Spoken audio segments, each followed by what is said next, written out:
আজকে তীরের জন্য যে কটি জায়গায় লাল সতর্কতা বা রেড অ্যালার্ট জারি করা হয়েছে প্রশাসনের তরফে, এবারে সেই রকম জায়গাতেই চলে যাব। দক্ষিণ 24 পরগনা থেকে সরাসরি পূর্ব মেদিনীপুর দীঘা, সেখানে রয়েছেন আমাদের প্রতিনিধি সুব্রত পাল। সুব্রত, ঠিক কি ছবিটা দেখতে পাচ্ছ? জানিয়ে রাখি যে আজকে থেকে আছড়ে পড়তে চলেছে ঘূর্ণিঝড় রামে। কিন্তু দীঘায় গতকাল থেকে কিন্তু একেবারে সতর্কতা জারি করা হয়েছে। আমরা জানি যে শনিবার এবং রবিবার এই ছুটি জমে দীঘার সমুদ্র সৈকতে, কিন্তু পুলিশ প্রশাসনের পক্ষ থেকে, দীঘা পুলিশের পক্ষ থেকে গতকাল থেকে মাইকিং শুরু করা হয়েছে যে আজকে কোনো অবস্থাতে পর্যটকদের কিন্তু সমুদ্রের পাড়ে নামতে দেওয়া হবে না। কারণ জলোচ্ছ্বাস হওয়ার একটা সম্ভাবনা রয়েছে এবং জলোচ্ছ্বাস হতে পারে 4 থেকে 5 মিটার পর্যন্ত জলোচ্ছ্বাস হতে পারে বলে আমরা কিন্তু দীঘা পুলিশ সূত্র থেকে জানতে পেরেছি। এবং যেটা জানা যাচ্ছে যে আজকে বিকেল 4টের পর থেকে এখানে ঝোড়ো হাওয়া শুরু হবে, যার গতিবেগ থাকতে পারে 40, 50, 60, এমনকি সর্বোচ্চ 90 পর্যন্ত গতিবেগ হতে পারে সেই ঝোড়ো হাওয়ার, এবং জলোচ্ছ্বাস হতে পারে 4 থেকে 5 মিটার পর্যন্ত।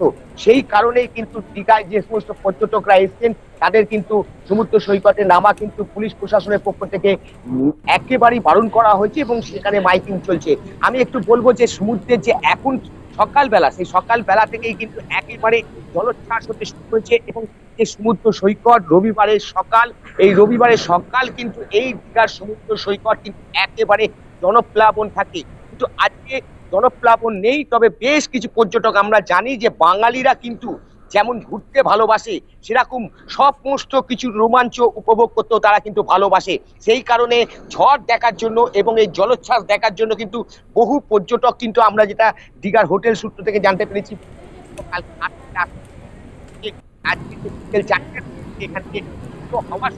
আমরা জানতে পেরেছি প্রায় 30 থেকে 50 কিলোমিটার থেকে ঝোড়ো হাওয়া হতে পারে, এমনকি সেটা সর্বোচ্চ 90 কিলোমিটার পর্যন্ত যেতে পারে বলে আমরা কিন্তু জানতে পেরেছি। এবং পাশাপাশি জলোচ্ছ্বাস যেটা হবে, 4 থেকে 5 মিটার পর্যন্ত জলোচ্ছ্বাস হতে পারে বলে আমরা জানতে পেরেছি। তারা আজকে চালাচ্ছে, যাতে কোনোভাবে তারা একবারে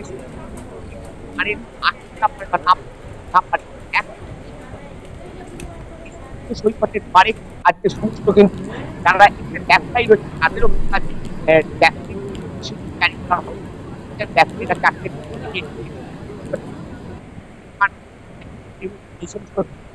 তারা যেন শুরু হয়েছে। কিন্তু সেই বিপদকে মাথায় করে আমরা যেটা জানি, সুব্রত, আমি তোমার থেকে যে বিষয়টা জানবার চেষ্টা করব, অনেক উৎসুক জনতা বা অনেক সেখানে যারা পর্যটক, তারা এখানে এই সময়টায় দাঁড়িয়ে থাকেন উপভোগ করবার জন্য। সাধারণত কেউ কেউ জলেও নেমে পড়েন। সেই সমস্ত জায়গায় দাঁড়িয়ে কীরকমভাবে প্রশাসন সতর্ক? জলে কি আজকে সকাল থেকে কাউকে নামতে দেওয়া হচ্ছে?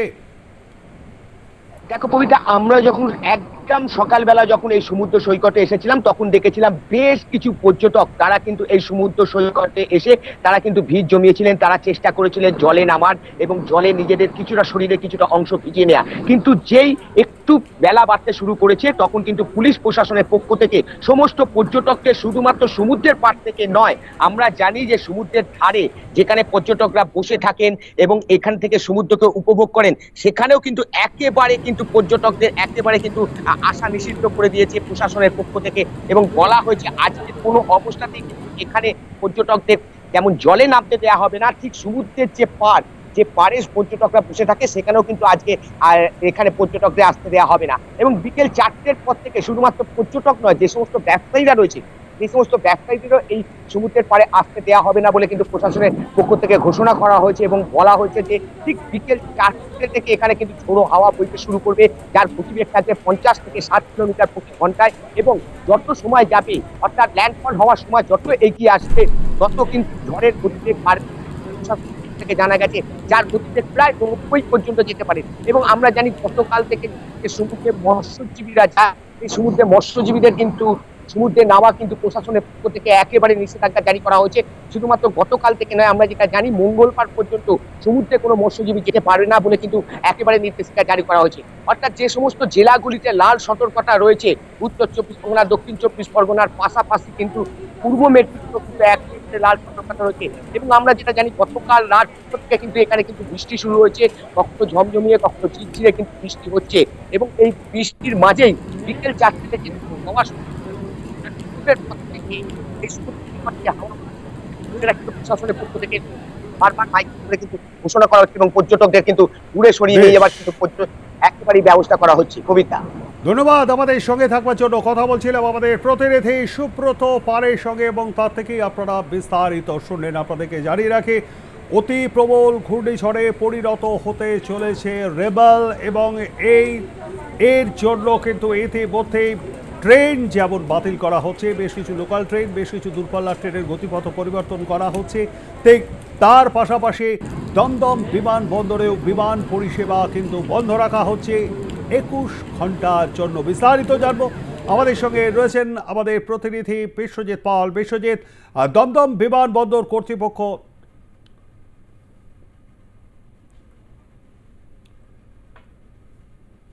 জানবার চেষ্টা করব আমাদের প্রতিনিধির কাছ থেকে। আপনাদেরকে জানিয়ে রাখি, আজকে বেলা 12টা থেকে আগামীকাল সকাল 9টা পর্যন্ত দমদম বিমানবন্দর, নেতাজি সুভাষচন্দ্র বোস আন্তর্জাতিক বিমানবন্দর বাতিল করা হচ্ছে। আন্তর্জাতিক এবং অন্তর্দেশীয় দুটো জায়গা থেকে, দুটি টার্মিনাল থেকে কোনো বিমান ওঠা নামা করবে না।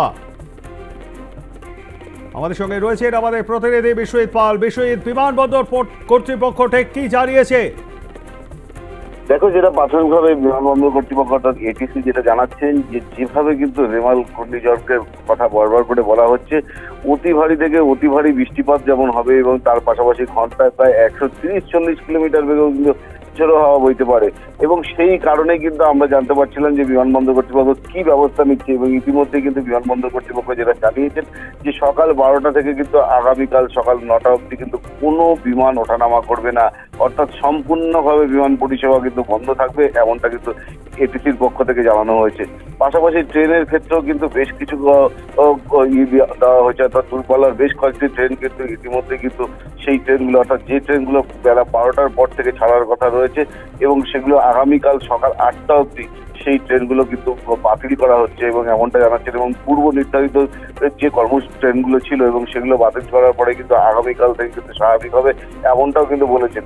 এবং সেই ক্ষেত্রে দাঁড়িয়ে যারা দূরপাল্লার ট্রেনে ওঠার টিকিট কেটে রেখেছেন তাদেরকে কিন্তু মেসেজ দেওয়া হয়েছে রেলের পক্ষ থেকে যে এই ট্রেন কিন্তু বাতিল হবে এবং এমনটাও কিন্তু নির্দেশিকা। এবং যদি কেউ ট্রেনের টিকিট ফেরত দিতে চান তাহলে সম্পূর্ণ দামে ফেরত পাবেন সেই টিকিট, এমনটাও কিন্তু রেল কর্তৃপক্ষ জানাচ্ছেন। পাশাপাশি কিন্তু তোমাকে যেটা জানিয়ে রাখবো, শুধু রেল কর্তৃপক্ষ নয় এবং কি নয়, এবং ডিজাস্টার ম্যানেজমেন্ট যেভাবে কাজ করছেন এবং ইলেকট্রিসিটি বোর্ড যেভাবে কাজ করছেন, তাও কিন্তু আমরা কয়েকদিন আগে দেখেছিলাম যে সুজিত বোস মাননীয় দমকল মন্ত্রী এবং তারা যেভাবে জানাচ্ছেন যে বিভিন্ন সময় কিন্তু তৈরি রয়েছে তারা এবং তাদের একাধিক বাইক বাহিনী থেকে আরম্ভ করে সমস্ত কিছু এবং গাড়ি যেখানে কোনো কাজ করবে সাথে সাথে কিন্তু দ্রুততার সাথে সেগুলোকে কিন্তু উদ্ধার করা করবে। এবং এছাড়াও কিন্তু ইলেকট্রিসিটি বোর্ড যে ব্যবস্থা নিয়েছে এবং সাধারণ মানুষকে যেটা বারবার করে বলেছেন। ধন্যবাদ আমাদের সঙ্গে থাকবার জন্য বিশ্বজিৎ। কথা বলছিলাম আমাদের প্রতিনিধি বিশ্বজিৎ পালের সঙ্গে।